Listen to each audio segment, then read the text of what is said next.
episódio 4 de Anéis do Poder, vamos falar de todos os easter eggs, segredos, o que aconteceu nesse episódio e o que eu tô achando do andamento da série até agora. Lembrando que a gente tá na metade do que foi anunciado do total de episódios pra essa temporada. Metade é um bom pedaço do caminho, mas vamos lá. Olá, eu sou a Gabi Xavier e sejam bem-vindos a mais um vídeo da Sala do Tempo, canal em que a gente fala de séries, games, filmes, então já segue a gente, dá uma força, ajude o canal a crescer e acompanhe reviews de outras séries e games que a gente tem por aqui também. Eu já fiz comentários sobre todos os outros episódios de Anéis do Poder, já falei que eu tinha expectativas como fã, que inclusive, principalmente nos 2 primeiros episódios, foram bem surpreendidas, porque eu tinha uma expectativa negativa, diferente talvez de muitos dos fãs, mas eu estou acompanhando a série e esperando a história continuar como um produto em si.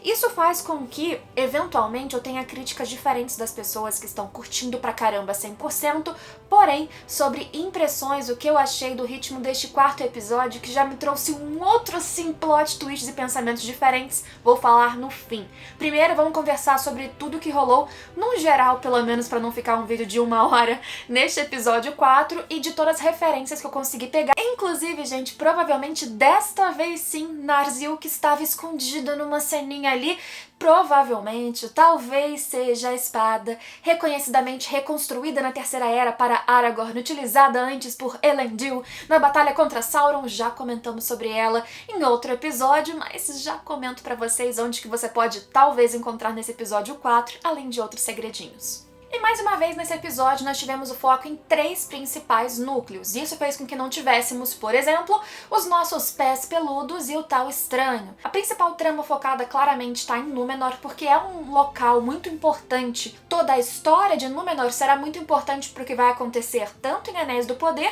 quanto sobre as consequências lá pra frente para a própria Terra-média. Fora o adicional de que lá está a Galadriel, que é apresentada como a protagonista, ou pelo menos uma das personagens principais. Além deste núcleo, nós tivemos também, de novo, ainda bem porque é o mais maravilhoso na minha opinião, o núcleo dos anãos. Eu fico aqui me sentindo falando anão, sabe? Ah, não, no plural, mas ok. Enfim, os anãos, Khazad-dûm e a dinâmica com o Elrond e um pouquinho do Celebrimbor que aparece porque ele tá construindo, enfim, a estrutura necessária para ele fazer sua grande criação, que nós já sabemos que no futuro serão os Anéis do Poder. Além desse, tivemos também o núcleo com mais ação até agora, que é o do Arondir, que mostrou, enfim, o tal Adar. Em élfico seria a tradução para pai, então é aquele que ganha o respeito, no mínimo, daqueles orcs, daquela facção, daquele local, e que parece ser, ou em algum momento foi, algo muito parecido com um elfo. Essa é mais uma adição para trazer aquele mistério de quem é Sauron? Porque tudo que a gente tá vendo em Anéis do Poder, em 4 episódios, que já é metade desse nosso andamento da temporada inteira, nos leva para o enfrentamento que agora, enfim, vai começar, pelo menos na prática, contra forças do mal que estão de novo surgindo, lideradas de alguma maneira, como a própria Galadriel desconfiava desde o início, pelo próprio Sauron, servo de Morgoth, que não desapareceu após a queda do seu mestre. E aí, vários outros segredinhos são inseridos. Falando sobre os núcleos em si, em Númenor, o que a gente viu um pouquinho foi um desenvolvimento da questão de como os Númenóreanos, eles não têm nenhum apreço pelos elfos. Muito tempo se passou, ainda mais considerando vida humana, mesmo vida humana de pessoas de Númenor que vivem muito mais, e eles se esqueceram ou não têm todo aquele vínculo heróico que os fundadores daquela ilha tinham, aqueles que lutaram ao lado dos elfos, aqueles que tinham um vínculo muito grande com os Valar. A árvore branca que está em Númenor, ela significa exatamente esse vínculo. E a árvore branca, segundo dizem, e a Miriel fala mais de uma vez, de alguma forma diferente sobre isso, se as pétalas caem, é uma representação dos próprios Valar decepcionados, chorando. E justamente surge também o quê? Profecia. A Miriel, claramente aquilo não estava acontecendo na realidade, mas ela sonha com uma grande onda que engoliria Númenor, e depois a gente entende que ela tem esse sonho, não necessariamente que o sonho seja uma previsão em si, mas porque ela viu uma previsão disso no Palantir, que tá lá naquela sala que depois ela leva a Galadriel. Essas pedras esféricas, as Palantir, elas foram criadas por Fëanor, lá na época do começo da existência, da Primeira Era ainda. E o que a Míriel fala para Galadriel nesse episódio é que essa em específico ela tem um funcionamento diferente. Ela mostra uma visão muito específica, que seria uma visão profética da queda de Númenor. Nesse momento, o que a Míriel acredita é que aquilo praticamente está estabelecido, mas ela ainda tenta modificar um pouco desses acontecimentos para impedir aquele futuro de acontecer. Até porque agora a gente entende uma fala dela solta, dela entrando no quarto do pai de repente falando a elfa chegou em episódios passados, de que aquela visão teoricamente começa com a chegada, se não exatamente da Galadriel, de um elfo. E isso traria a queda de Númenor. Mas uma cena que é muito importante da gente entender, independente das micro-relações de Isildur, da sua irmã, que é criação original para a série também, do filho do Pharazôn com a filha de Elendil, independente dessas micro-conversas, o que a gente vê de muito importante é o povo se rebelando, inclusive o cara que apanhou pro Halbrand, falando mal dos elfos por causa da chegada da Galadriel e remetendo, porque a série tá tentando esfregar na nossa cara mesmo, que eles têm um problema em relação aos privilégios naturais que esses elfos têm. Elfos vivem eternamente, elfos não dormem, elfos não se cansam como nós nos cansamos, então existe uma diferença que é injusta. Então eles se ressentem, ou pelo menos parte dessas pessoas de Númenor desse momento claramente se ressentem dessa diferença entre eles e os elfos. É uma inveja que acontece ali, portanto, é uma nuance desse povo, dessa era, depois dos heróis que construíram aquela cidade que inclusive teve como seu primeiro rei um meio-elfo, como a gente também descobriu que foi o irmão do Elrond, que era o Elros, que viveu 500 anos, que governou aquele local, por isso a relação com o povo élfico também era muito importante. Por mais que para Galadriel a Míriel parecesse sempre aquela que está em sintonia com os discursos contra elfos, que se ressente também, agora a gente vê que esse seu comportamento tinha como base o medo. Porque o seu pai, nessa adaptação deles, está adoecido, não há muitos detalhes do porquê, do como, mas por isso se justificou a adaptação colocando ela como regente. E escolha de adaptação feitas, o que mostra é que ela acreditou nessa visão e ela acreditava que a escolha de se aproximar dos elfos que estava trazendo a calamidade, a briga e a discussão em Númenor. Não que essa crescente raiva contra os elfos, contra a imortalidade, contra o que eles não tinham, que era o veneno. O veneno era a proximidade com o outro povo em si. Gente, eu fiquei muito frustrada, já entrando em alguns detalhes do que eu achei, porque teve um close, de novo proposital, eu sinto que a série tenta me enganar o tempo todo, mas esse me chateou nos olhos da Galadriel e eu achei que ela ia utilizar alguma coisa mais do que a gente tem de construção dela, para além de diálogos que até então pra mim ainda são fracos e ela só fala, cadê teu pai? Basicamente, irrita a rainha e vai presa pra cela pra receber umas instruções do Halbrand, que parece o sábio nessa história toda. Eu ainda sinto falta de um pouco mais da força élfica e sábia. Ela tem evolução de vida, ok, mas ela ainda é Galadriel com muito tempo de vida já nessa história. Já chego lá pra falar melhor sobre isso.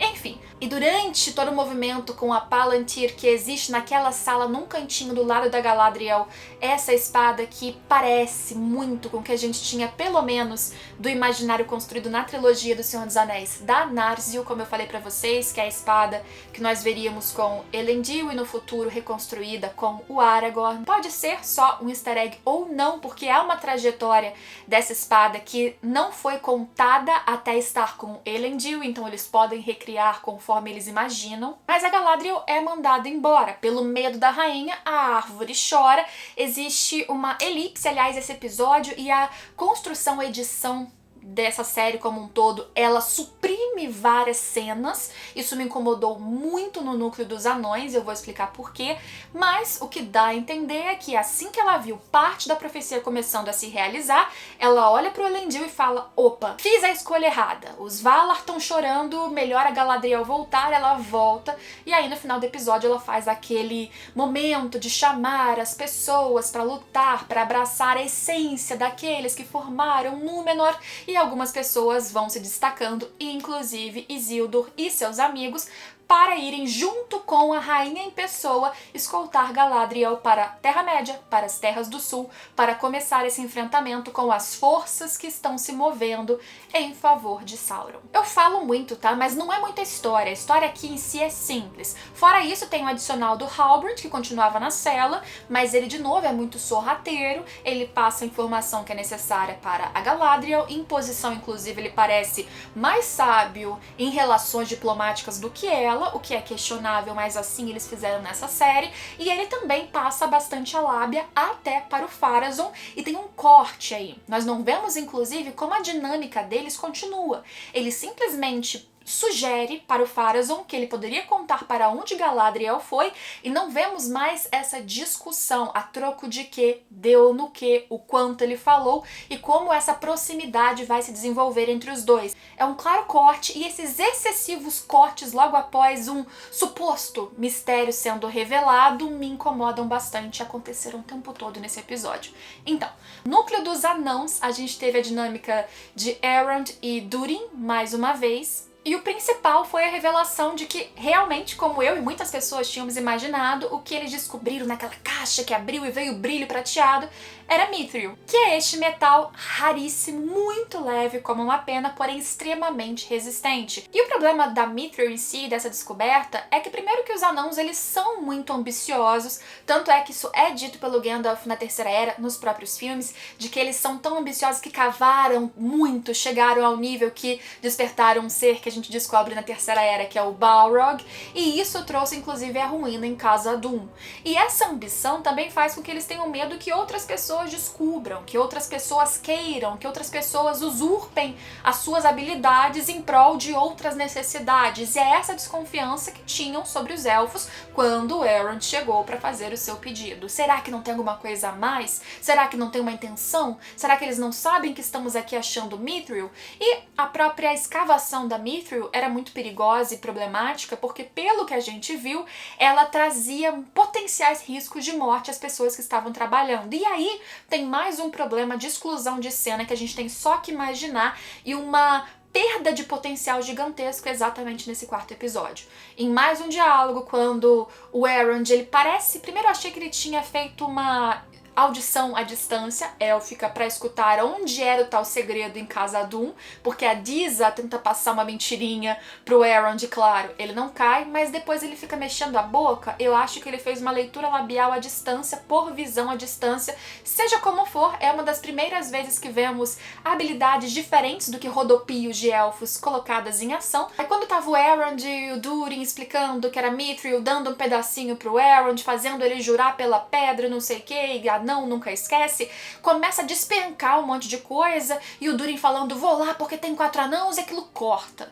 Mais à frente nós vemos uma das cenas que pra mim foi a mais bonita do episódio em si, que é a Disa cantando. A princípio eu achei que fosse um funeral, inclusive, pensei, caramba, mataram o Durin, mataram outras pessoas, porque a gente vê ela cantando de uma maneira magnífica, parece até gospel mesmo, claramente parecia uma oração, ainda que não se entendesse o que ela falava, e a fotografia, a direção, a progressão de câmera, tudo nessa cena foi muito bonito.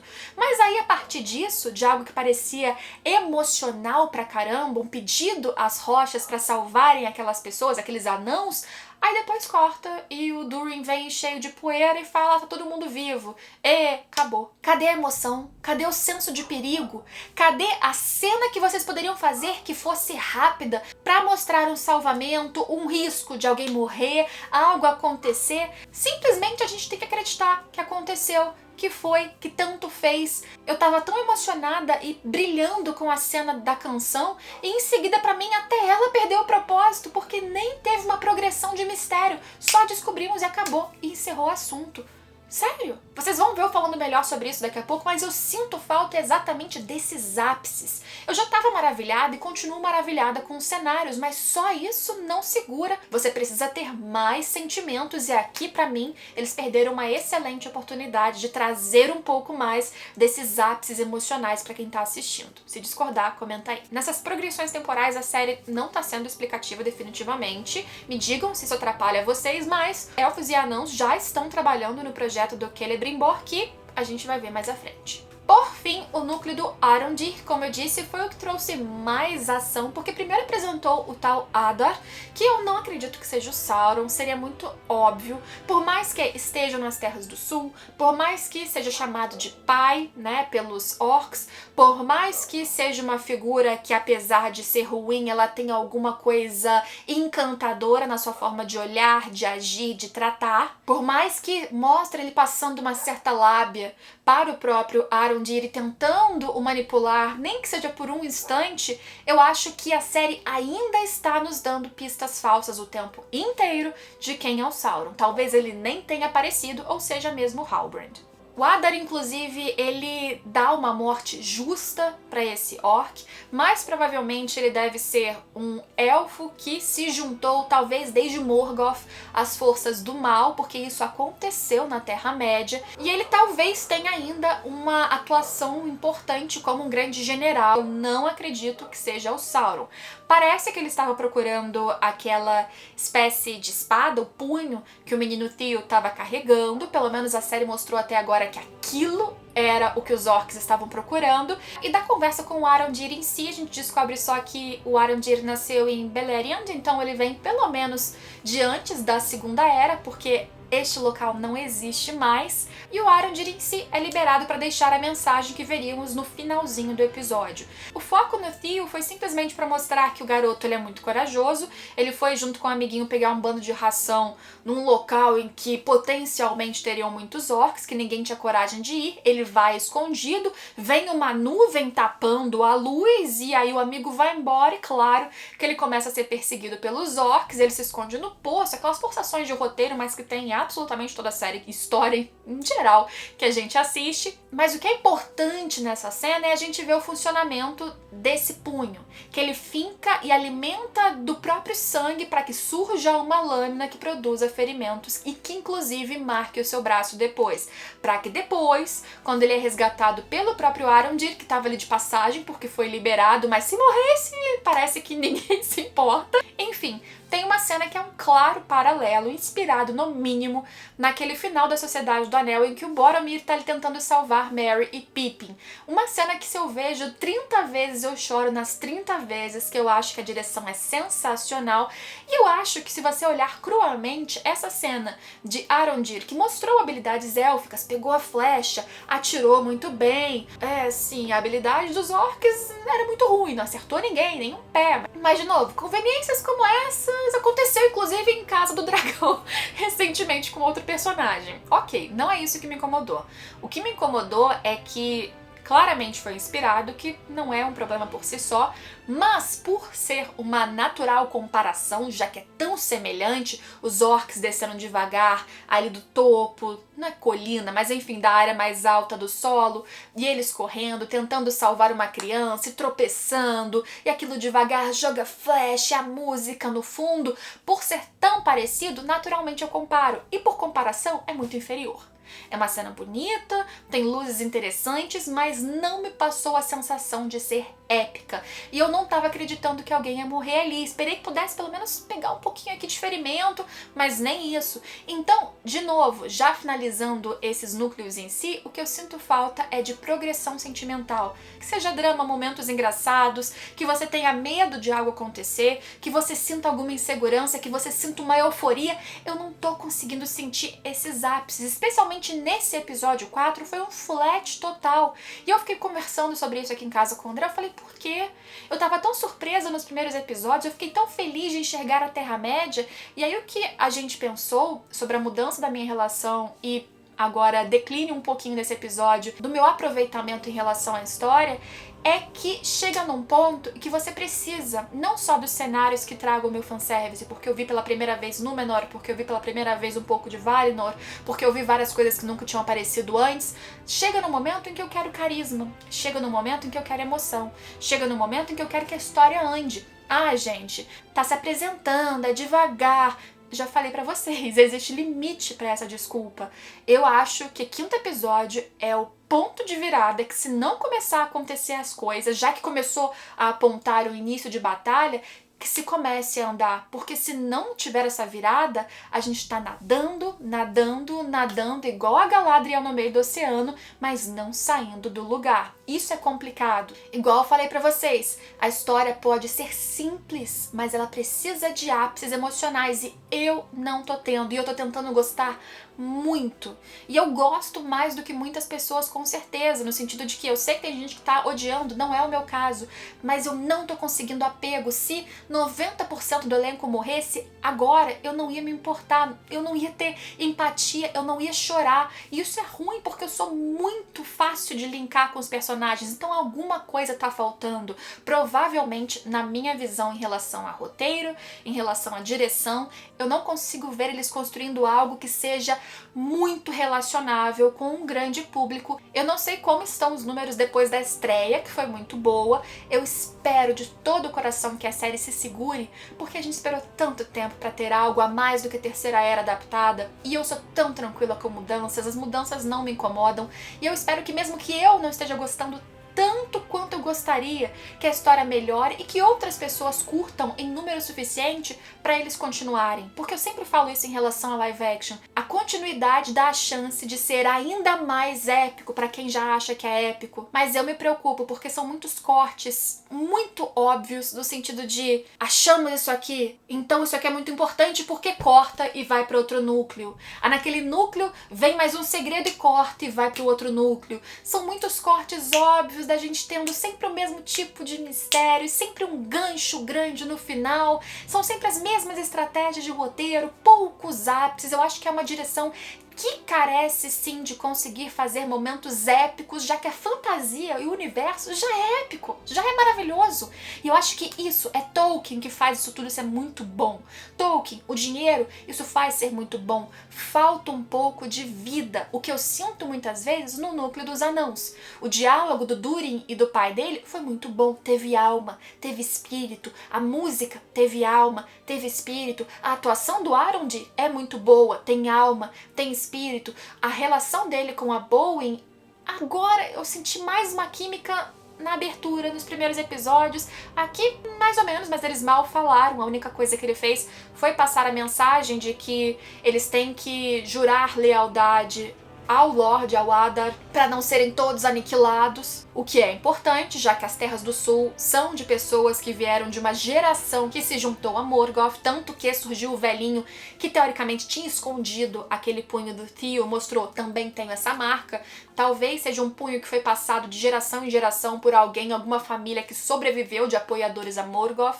Inclusive, esse cara teve uma fala que, pra mim, de novo soou como uma pista falsa, porque é muito óbvia pra ser verdade, em que ele cita o retorno de Sauron, vinculando à estrela que caiu do céu, que é o estranho que está com os pés peludos. O roteiro claramente quis fazer você pensar que aquele então fosse o Sauron por causa dessa fala, mas talvez seja só um vínculo transversal. Este ser caiu do céu porque as trevas estão chegando com o Sauron que tá em outro canto. O que põe em xeque o próprio futuro desse garoto. Será que ele vai ser um que vai se corromper? As trevas, homens são facilmente corruptíveis. Tem mistérios muito bons, mas só essas pontas de mistérios, essa forçação pra gente ficar adivinhando errado quem é o Sauron, só isso tá me cansando. Mas não tá perdido. Eu não acho a série intragável, eu não acho a série um desperdício, eu acho uma série extremamente promissora. O terceiro episódio eu gostei mais do que os primeiros foram de revelação, então eu fiquei de fanservice babando. O terceiro eu achei que tava andando e esse quarto, pra mim, amornou um pouquinho. Galadriel, pra mim, ainda não mostra a que veio. Talvez quando começar os enfrentamentos, já que estão construindo uma Galadriel guerreira, aí sim ela brilhe e mostre mais coisas. Por enquanto, mesmo na parte diplomática, de tato e de coisa, ela precisa muito de conselhos, ela bate na parede e erra, e esse aprendizado dela, pra mim, ainda não está sendo legal de acompanhar. Tem outros personagens que me parecem muito mais interessantes do que ela até esse ponto.